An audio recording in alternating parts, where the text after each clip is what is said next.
रणनीति तभी बनती है जब हमारे सामने जो चैलेंजेस है उसका एक विश्लेषण किया हुआ तथ्य हमारे सामने उपस्थित है।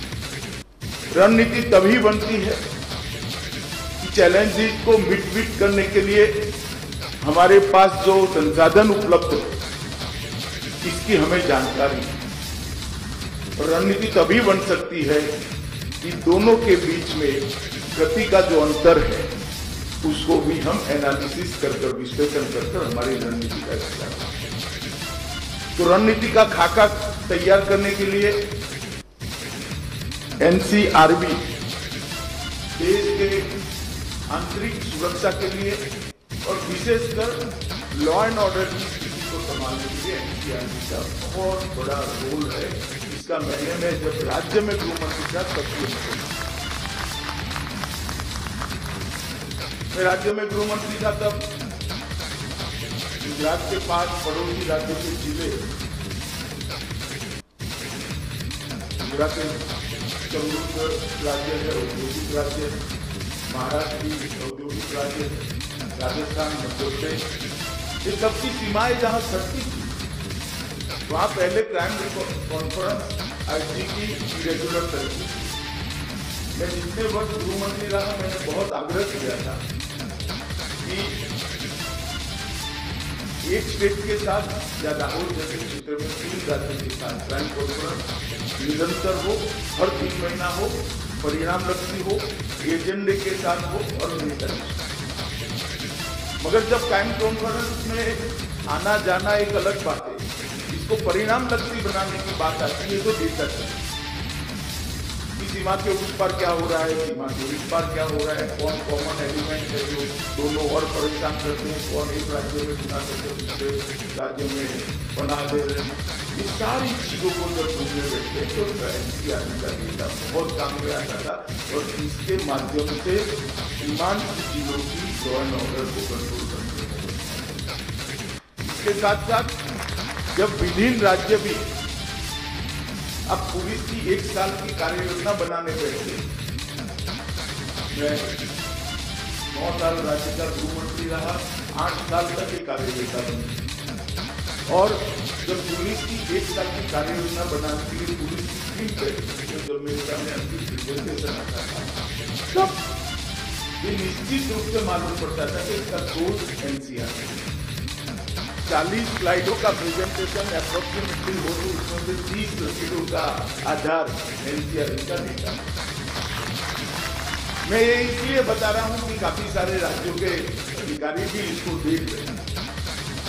एनसीआरबी बहुत अच्छी व्यवस्था में चल रहा है, आंकड़े उपलब्ध कराते हैं, हम भी देख लेते हैं और इसका उपयोग केवल मेरा राज्य का काम है कि मेरा राज्य इतना अच्छा कि इसका कब्जा लगाने के लिए नहीं।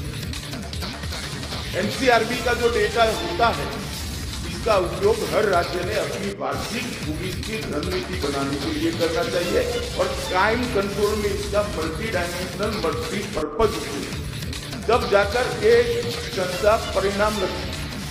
संस्था अपने आप में बहुत बड़ी है, अगर एनसीआरबी सिर्फ दिमाग हो,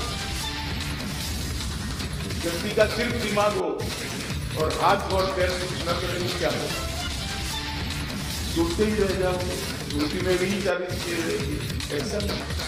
एक्शन तभी होता है जब राज्य इसकी डेटा का उपयोग करे और मैं मानता हूं कि एनसीआरबी ने अपने तरीके से बहुत सारे चीजों को संजोकर एक अच्छा खाता डेटा प्रिजर्वेशन का और डेटा एनालिसिस का, इसमें अब बहुत सारी अलग पद्धतियों से भी इसका डेटा एनालिसिस करने का काम एनसीआरबी करने वाला है।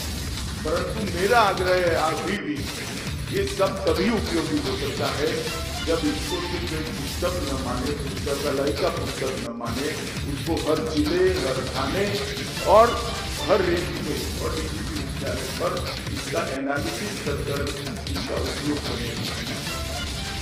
और मैं तो एनसीआरबी के डायरेक्टर को भी कहूँगा इसे प्रकाशित करते उन्होंने संतोष नहीं मानना चाहिए। इसका उपयोग करने के लिए राज्यों के डीजीपी के साथ बात कर कार्यशाला कर इस प्रकार की कि जगाना भी आपका काम है और परिणाम लाना भी।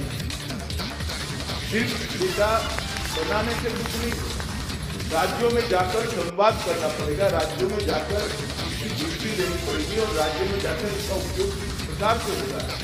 और कुछ राज्यों ने किया है, इसकी बेस्ट प्रैक्टिस को भी साझा करने का काम CPR&D और NCRB दोनों ने किया।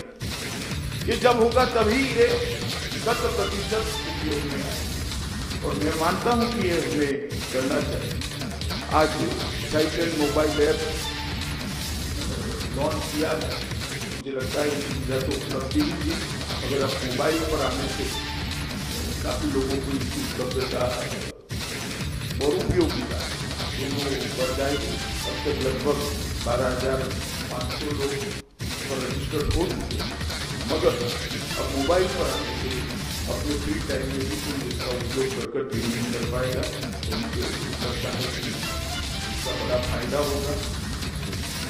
CCTNS हैकेथॉन का भी आज उद्घाटन किया, शुरुआत करी है। मित्रों, ये आदत हमने CPR&D में विशेषकर हर राज्य के पुलिस संस्था के अंदर प्रत्यारोपित बहुत सारी चैलेंजेस का समाधान निकल और हमेशा एक कहते हैं कि गुना करने वाला गुना पकड़ने वाले को दो कदम आगे रहता है। तो ये हमारे लिए चैलेंज है। वो चैलेंज को हम सफलता के साथ अगर पार करना है, हमने 2 कदम आगे रहना है, तो हैकेथॉन एकमात्र ऐसा रास्ता है जो हमें इसका सही तरीके से उपयोग करे, इसका हल बता सकता है। तो आज मैं इसके लिए भी शुभकामनाएं देना चाहता हूँ। एक CPR&D का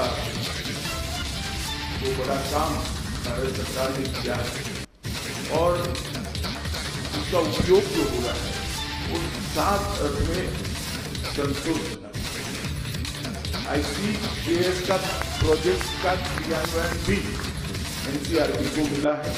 मुझे लगता है तो ये दोनों बहु उपयोगी। अब तक आपके पास जो डेटा डिजिटल फॉर्म में होता है वो डेटा CCTNS के माध्यम से इलेक्ट्रॉनिक फॉर्म में आ गया है और इसकी उपयोगिता के लिए वो ही चीजें अप्लाई होती है जो पुस्तक में। इसे सरलता बड़ी है, मैं मानता हूँ। देश के इतने सारे पुलिस स्टेशनों को जोड़ देना कोई बड़ी सरल बात नहीं। टेक्नोलॉजी से जुड़ गए, आगे क्या है? अगर इसके लिए हमें आगे बढ़ना है तो मुझे लगता है कि हमने अपने पार्टनर ढूंढने पड़ेंगे और पार्टनर ढूंढकर इसके उपयोग के लिए भी लोगों की ट्रेनिंग करनी चाहिए। जहाँ तक CCTNS का सवाल है, इसके साथ विजन, फॉरेंसिक, सोशल विजन और अब बॉट, ये सब मिलकर एक कंप्लीट सिस्टम और इसको बनाना बहुत अच्छी बात है। इसको पूरी से आधुनिक बनाना हमने ट्रस्ट देना। यहाँ बैठे CCTNS पर सारे देश के लगभग 99%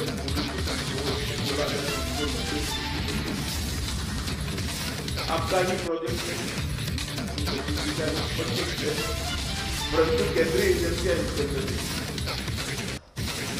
ना CBI ना तो जुड़ा है, सबका अपना अपना महत्व है, महत्व होना चाहिए। मगर FIR और RFI की वर्णन में क्या गोपनीयता है, सारा वो क्यों रजिस्टर नहीं? हमारा आग्रह होना चाहिए गृह मंत्रालय का कि सभी भारत सरकार की एजेंसियां CCTNS को कुछ ही दिनों के अंदर ज्वाइन करे। हाँ, ये कॉम्पिटिशन जरूर देगी कि इसमें से क्या देना। मानो CBI है तो P लेवल पर करना है ना, P लेवल पर, तो जब आखिरी रजिस्टर हो जाए तब क्यों नहीं करना? जो सार्वजनिक दस्तावेज चार्जशीट होगा क्यों नहीं आएगा? मैं मानता हूँ इससे किसी ने बाहर नहीं रहना चाहिए, सबने इसके साथ जुड़ना चाहिए और वो डेटा को परिपूर्ण कंप्लीट 100% करना चाहिए। गृह सचिव महोदय से मेरा आग्रह है कि सभी एजेंसियों के डीजी के साथ एक बैठक करें और इसमें विकल्प किसी के लिए नहीं है। इतना दिखाना, क्या दिखाना, कोई प्रोफेशनल का हिस्सा है, इसका निर्णय वो कर सकते हैं, परंतु मैं मानता हूँ कि इसको जल्दी से जल्दी नहीं।